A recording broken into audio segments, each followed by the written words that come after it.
Hello दोस्तों, हमारे channel को सब्सक्राइब करें और बेल आइकन पे प्रेस करें जिससे आप पा सकें latest update. Thank you. Hello दोस्तों, वेलकम टू डिजिटल तैयारी। आज हम पढ़ेंगे 9 मई के करंट अफेयर्स को। तो स्टार्ट करते हैं आज का वीडियो 9 मई के करंट अफेयर्स को। तो उससे पहले मैं आप लोगों को बता दूं, आज के दिन उत्तराखंड के अंदर भगवान केदारनाथ धाम श्रद्धालुओं के लिए वापस स्टार्ट हो गया है। आज से उसकी यात्राएं शुरू हो गई, यानी कि सर्दी के टाइम ये मंदिर बंद कर दिया जाता है भारी बर्फबारी के कारण। यानी अब वापस गर्मियों के टाइम, ये मई के टाइम में, मई महीने में वापस स्टार्ट होता है। तो आज के दिन ये स्टार्ट हो गया है उत्तराखंड के अंदर। दूसरा पॉइंट है हमारा, आज ही के दिन 9 मई 1540 ईस्वी वीर शिरोमणि महाराणा प्रताप का जन्म दिवस है। महाराणा प्रताप की जयंती है। तो ये दो पॉइंट डिस्कस करने के बाद हम आगे बढ़ते हैं।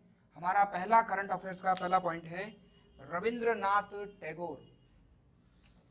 रविंद्रनाथ टैगोर की 158वीं जयंती मनाई गई हाल ही के अंदर, यानी कि 8 मई के दिन रविंद्रनाथ टैगोर की 158वीं जयंती मनाई गई, जिनके बारे में मैंने पहले वीडियो में बताया भी था आप लोगों को। 1913 के अंदर इनको नोबेल प्राइज मिला था, एशिया का पहला शांति पुरस्कार और भारत का पहला नोबेल पुरस्कार भी इनको मिला था।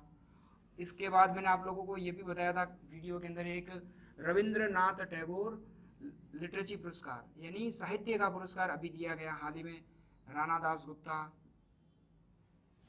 गुप्ता, और उनका जो उपन्यास था उनका नाम था सोलो। ये अभी का लेटेस्ट करंट अफेयर्स है, तो ये पॉइंट वेरी इंपॉर्टेंट है आप लोगों के लिए। उसी तरीके से सरकार के लिए एक व्यक्ति और हैं, उनकी भी बर्थ एनिवर्सरी वेरी इंपॉर्टेंट होती है। वो हैं डॉक्टर भीमराव अंबेडकर। उनकी अभी बर्थ एनिवर्सरी 14 अप्रैल को मनाई थी हमने। 14 अप्रैल को मनाई थी 128 birth anniversary doctor Bhimrao Ambedkar.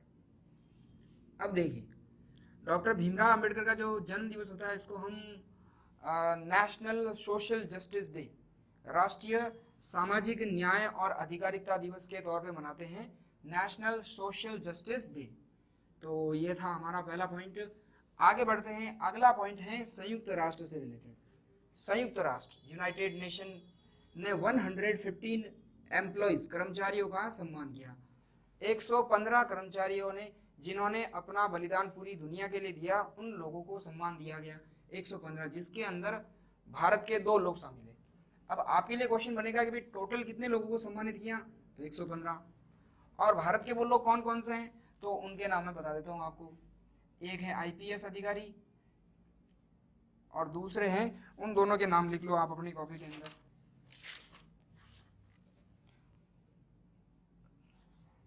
ये है शिखा गर्ग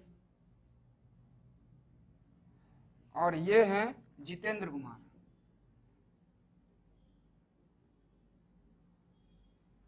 अब इन्होंने तो अपनी सेवाएं मतलब युद्ध वगैरह उसमें दी है, लड़ाई वगैरह कहीं पे मतलब अशांति थी, जहाँ पे दंगे थे वहाँ पर, तो इनको मिला है। और दूसरा है शिखा गर्ग, इन्होंने United Nation Development Programme UNDP, very important, संयुक्त राष्ट्र संघ का एक और संगठन, यूनाइटेड नेशन डेवलपमेंट प्रोग्राम, जो हमें सस्टेनेबल डेवलपमेंट गोल, जो दुनिया का जो सस्टेनेबल डेवलपमेंट गोल है 17, और टारगेट ईयर है उसका target year 2030, very important question है ये। UNDP के अंदर वो एडवाइजर थी, यूनाइटेड नेशन डेवलपमेंट प्रोग्राम के अंदर। तो इन दोनों को दिया गया, संयुक्त राष्ट्र के 115 कर्मचारियों का जो सम्मान किया गया, उसमें 2 भारतीय थे, उनको दिया गया। आगे बढ़ते हैं, पॉइंट नंबर 3 है हमारा हाई कोर्ट से रिलेटेड। PR रामचंद्रन को अपॉइंट किया गया है, PR रामचंद्रन को chief justice of Chhattisgarh high court, chief justice of Chhattisgarh high court. अभी हाल ही में छत्तीसगढ़ की एक नई राजधानी बनी है, नया रायपुर। मगर बाद में इसका नाम अभी चेंज हो जाएगा अटल नगर। अटल नगर। अगर किसी भी एग्जाम में क्वेश्चन आ जाए कि देश की पहली greenfield smart city, first greenfield smart city कौन सी है, तो नया रायपुर है। Very important point. छत्तीसगढ़ के जो चीफ मिनिस्टर है वो है भूपेश बघेल।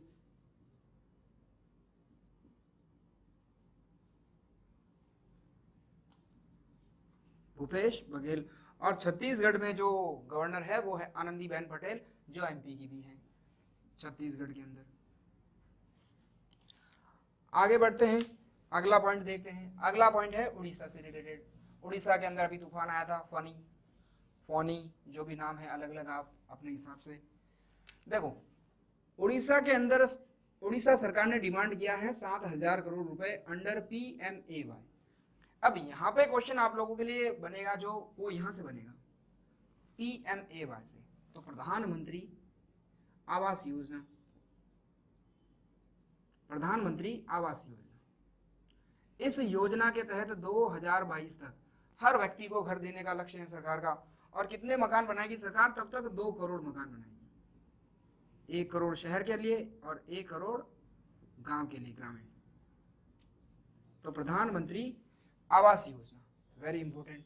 अब देखो, तूफान आया तो सारे मकान वगैरह सब टूट गए थे, बहुत सारा नुकसान भी हुआ उड़ीसा को। तो उड़ीसा सरकार ने एक एस्टिमेट बताया है कि हमें 7,000 करोड़ रुपए की जरूरत पड़ेगी प्रधानमंत्री आवास योजना के तहत, ताकि लोगों के मकान को वापस रीबिल्ड किया जाए। तो अभी उड़ीसा के जो चीफ मिनिस्टर हैं नवीन पटनायक और गवर्नर है गणेशी लाल। अभी प्रधानमंत्री आवास योजना के तहत यू नाम से अर्बन के लिए एक मोबाइल एप्लीकेशन भी लॉन्च किया था।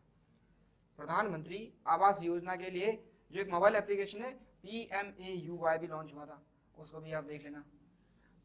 आगे बढ़ते हैं, ऑप्शन नंबर 5 है हमारा डिफेंस से रिलेटेड। Indian Air Force to buy advanced Spice 2000 bomb. ये स्पाइस 2000 बॉम्ब है, ये हम खरीदेंगे कहां से? इजराइल से। ये भारतीय एयरफोर्स ने कहा है हमें जरूरत है, इंडियन एयरफोर्स। तो वेरी इंपॉर्टेंट है, स्पाइस 2000 बॉम्ब्स फ्रॉम इजराइल।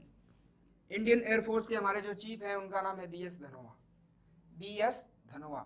और एयरफोर्स का जो डे आता है वो आता है 8 अक्टूबर को। आर्मी डे आता है हमारा 15 जनवरी को, और नेवी आता है 4 दिसंबर को। आगे बढ़ते हैं, इजराइल की बात कर लेते हैं। इजराइल के अभी हाल ही में जो प्रधानमंत्री है वो वापस री इलेक्ट हुए हैं, बेंजामिन नेतन्याहू। वेरी इंपॉर्टेंट नाम है, बेंजामिन नेतन्याहू, इजराइल के प्रधानमंत्री। और इजराइल का जो मून के लिए मिशन था बेयर शीट, वो नष्ट हो गया है। बेयर शीट, ये भी इंपॉर्टेंट है। इसने इजराइल ने क्या किया था, USA की ये कंपनी है टेस्ला ग्रुप की, आप सभी जानते हैं स्पेस एक्स नाम की जो कंपनी है, इसको बोला था कि भाई आप हमारा रॉकेट पृथ्वी की कक्षा से बाहर भेज दो, बाकी का काम आगे हम कर देंगे। तो मून के लिए मिशन था बेयर शीट, वो नष्ट हो गया। स्पेस एक्स ने अपना काम कर दिया मगर आगे का कमाल वो नहीं कर पाया, तो इसलिए नष्ट हो गया। तो इजराइल का मून मिशन था बेयर शीट। आगे बढ़ते हैं, ऑप्शन नंबर 6 और 7 दोनों एक ही दिन मनाए जाते हैं। 6 नंबर है वर्ल्ड रेड क्रॉस डे 8 मई और वर्ल्ड थैलेसीमिया डे 8 मई। ये मानवतावादी संगठन है जो दुनिया के अंदर युद्ध के टाइम में जो भी लोग शहीद होते हैं या फिर जिनको मेडिसिन ट्रीटमेंट वगैरह की जरूरत होती है, तो उन लोगों के लिए ये एक रेड क्रॉस डे मनाया जाता है। फिर उसके बाद थैलेसीमिया, ये रक्त की कमी, खून से रिलेटेड है ये भी, तो ये भी मनाया गया। इसका जो रेड क्रॉस का जो थीम था वो था #लव। तो ये दोनों डे 8 मई को आते हैं। अगला पॉइंट है हमारा बाजीराव। ये कोई मूवी की बात नहीं कर रहा हूं मैं, एक टाइगर था white tiger, Bajirao white tiger, last tiger था। ये मुंबई के अंदर मर गया, मतलब इनकी मृत्यु हो गई है। और मुंबई के अंदर कहाँ पे? तो मुंबई के अंदर वाइल्ड लाइफ सेंचुरी है Sanjay Gandhi national park, Sanjay Gandhi national park जो बोरीवली के अंदर है। Sanjay Gandhi national park. तो ये लास्ट टाइगर था व्हाइट बाजीराव, जिसकी मृत्यु हो गई है। आगे बढ़ते हैं, अगला पॉइंट भी हमारे इसी से रिलेटेड है, मृत्यु से। Father of modern legal education in India. ये लीगल एजुकेशन कोर्ट वगैरह जो होता है ना, विधि कानून की पढ़ाई, उससे रिलेटेड है। तो father of modern legal education in India, जिनका नाम था N.R. Madhav Menon. N.R. Madhav Menon passed away, इनका भी निधन हो गया है। ये एग्जाम पॉइंट ऑफ व्यू से बहुत ज्यादा इंपॉर्टेंट क्वेश्चन है, याद करना भाई आप लोग इसको। N.R. माधव मेनन, जिनका निधन हो गया है, तो फादर ऑफ लीगल एजुकेशन थे। अगला पॉइंट है हमारा, एक और व्यक्ति इकोनॉमिस्ट, अर्थशास्त्री, उनका भी निधन हो गया। Economist Vaidyanath Mishra passed away. तो आपके लिए क्वेश्चन आएगा, हाल ही में वैद्यनाथ मिश्रा का निधन हो गया, वो कौन से फील्ड से संबंधित थे? म्यूजिक, डांस, इकोनॉमिस्ट, जर्नलिस्ट, इस तरीके के ऑप्शन आएंगे, तो इकोनॉमिस्ट थे। अगला पॉइंट है हमारा, इंडिया और अमेरिका के व्यापार की meeting, India and US trade meeting हाल ही में कहाँ पे हुई? नई दिल्ली के अंदर। इंडिया यूएस ट्रेड मीटिंग कहाँ पे हुई? नई दिल्ली के अंदर। और लास्ट पॉइंट है हमारा, वाइस प्रेसिडेंट जो है हमारे, वो 4 दिवसीय यात्रा पे वियतनाम गए हैं, 4 दिवसीय यात्रा पे। तो वाइस प्रेसिडेंट जो हमारे हैं M Venkaiah Naidu, 30th vice president है हमारे एम वेंकैया नायडू।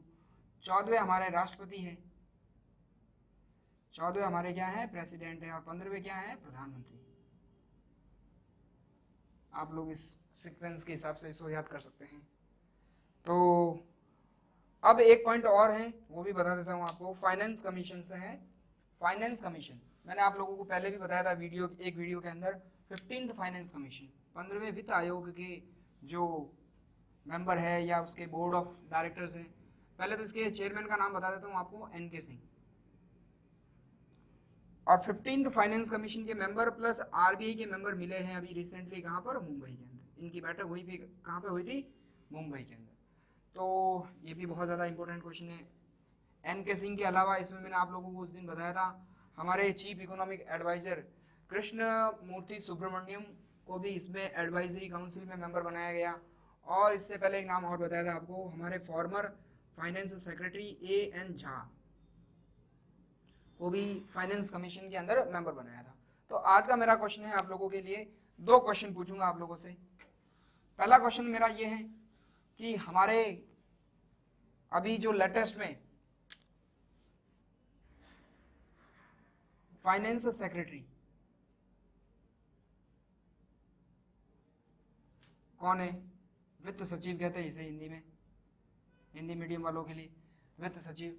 और दूसरा पॉइंट है हमारा, एक संगठन है CSIR, काउंसिल ऑफ साइंटिफिक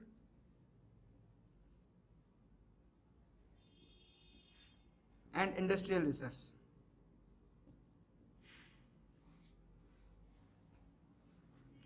वैज्ञानिक और औद्योगिक अनुसंधान परिषद, council of scientific and industrial research के जो अध्यक्ष या चेयरमैन है वो कौन है? तो आप लोगों को 2 क्वेश्चन ये मुझे कमेंट सेक्शन में लिखकर बताने हैं।